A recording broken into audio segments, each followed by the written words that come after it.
Ребят, всем привет! Сегодня покажу, как вылечить стук в рулевой колонке. Он донимает, в принципе, всех владельцев LPI, возможно, еще других кузовов. Для этого нужно будет снять вот этот кавер нижний под рулевой. Дальше покажу, что нужно будет сделать. Сняли крышку. Как обычно, саморез. И вот здесь вот под крышечкой тоже саморез.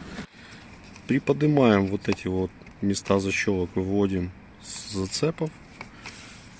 Всю эту кухню, в принципе, тянем на себя аккуратно. Потянули, сняли с клипс. Теперь остается соединить раз разъем, два разъем и разъем АБД. Вот с того пазика. С двух сторон нужно будет просто усики сложить, и он выйдет. Так, пластик сняли. В принципе, видим уже место, куда нам нужно добраться. Вот между подушкой и кронштейном, который держит рулевую колонку. У кого нет подушки, в принципе, шаг снятия подушки пропускаем. У кого есть подушка, две гаечки с двух сторон на 10. Подушку не отключаете, снимаете и ложите рядышком. Подушка лежит. Значит, вот наше место. Вот, видите, пробочка. Что нам нужно? Нужно шестигранник на 5. Вот, откручиваем пробочку боковую. Значит, выкрутил пробочку. Что я сделал? Я под вот эту вот крышку пробку подложил вот такие две шайбочки.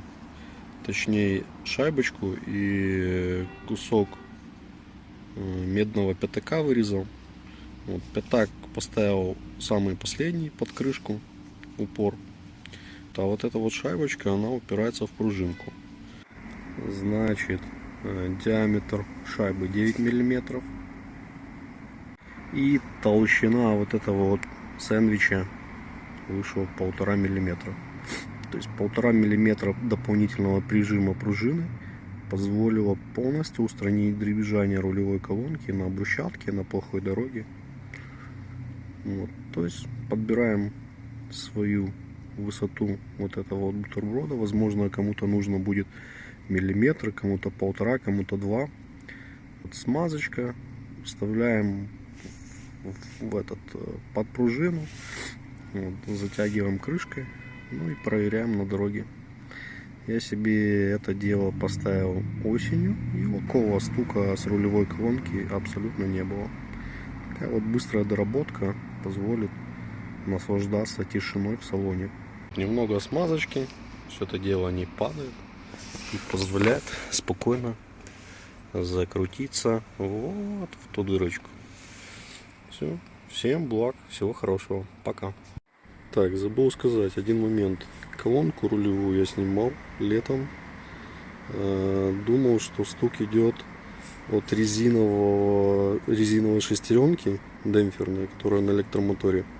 Так вот, на LF она совсем другая, не такая, как на Y. Фотку приложу. Проблема не в этой эластичной муфте оказалась, а именно в том, что либо слабо пружинка, либо элементы рулевой колонки уже имеют износ. Соответственно, добавив вот этими шайбочками дополнительный прижим к пружинке, стук рулевой колонки пропал. Все, теперь всем пока.